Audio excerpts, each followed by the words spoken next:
Xin chào các bạn, chào mừng tất cả các bạn đã đến với chương trình Lịch sử hào hùng, một chương trình được đặc biệt tạo ra bởi iCast giúp cho việc luyện tập nghe tiếng Anh trở nên thú vị hơn qua những chủ đề lịch sử. Để luyện tập tốt hơn, hãy cùng quét mã bài tập ở góc phải màn hình hoặc click vào phần mô tả để luyện tập tốt nhất nhé. Ok, bắt đầu thôi!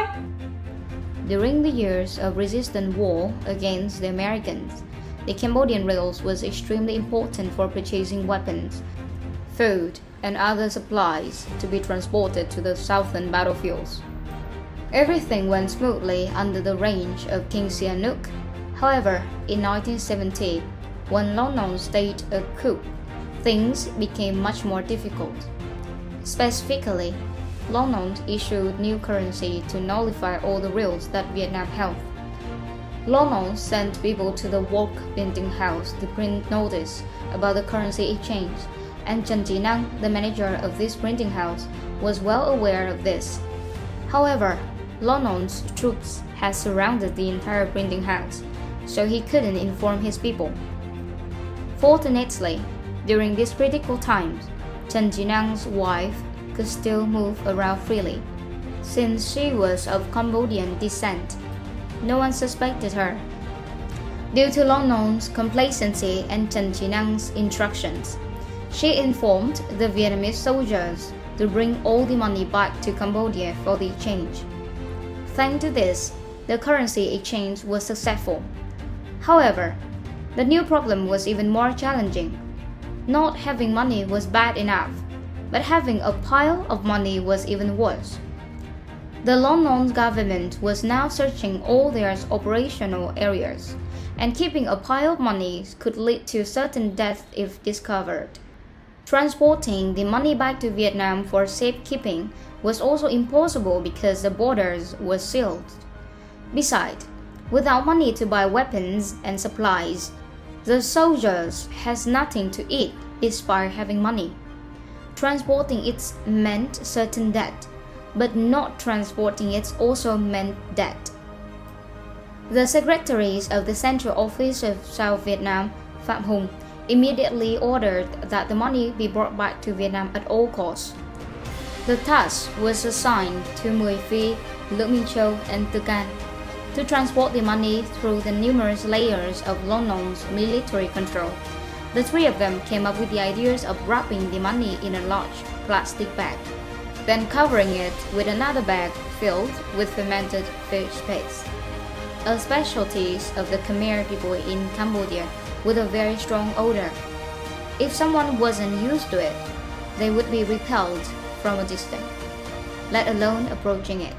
Confident in their plan, they filled the bags with the pungent fish paste, poked holes for the liquid to seep out, and assumed Lon Nol's soldiers would be too afraid to inspect it.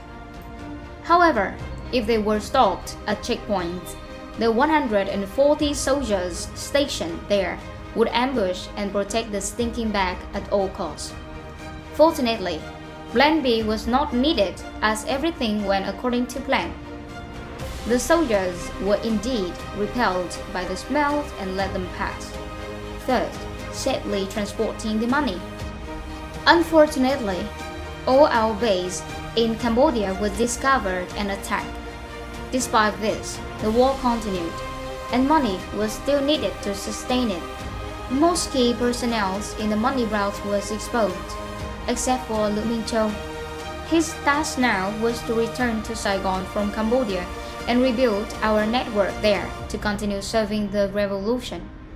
But the crucial question was how to return to Saigon safely without being caught. As a straightforward person, having legitimate identification was necessary. Without it, entering Saigon was impossible. To obtain legal identification, Lữ Minh Châu devised a plan to pose as an overseas Vietnamese returning to find his lost family. He went to a Vietnamese expatriate's house on the Cambodian border and asked the host to take him by boat to their relatives in the south, then have them introduce him to the village head to explain his situation. Despite having a connection, the village head was still skeptical and demanded proof of his lost family, including his hometown, occupation, family details in Cambodia, and documentation.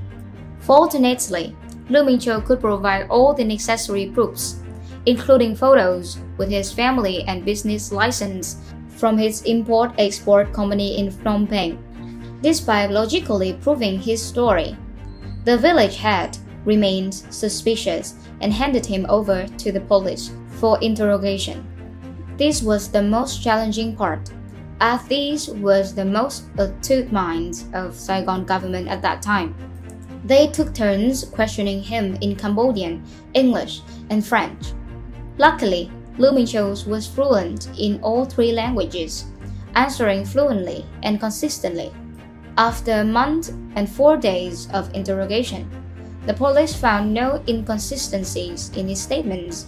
He was granted legal identification to operate in Saigon.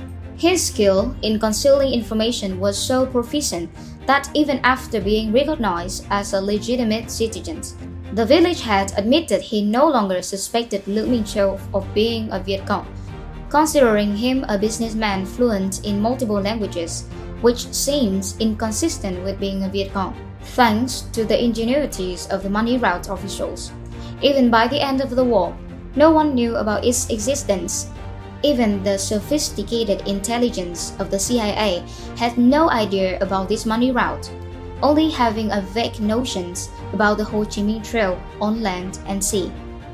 They knew we were transporting money into the south, but couldn't explain how. It is understandable why even the best CIA brains couldn't figure out our money route, as it was so secret that our people didn't even know it existed. It wasn't until decades after the war that the achievement of those involved in the money route was recognized.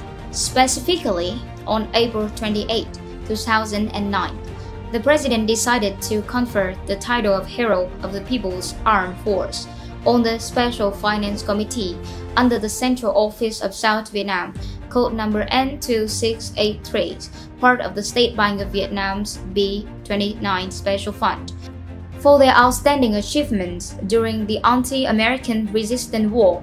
Chương trình xin được phép tạm dừng tại đây. Đừng quên ấn like và subscribe nhé.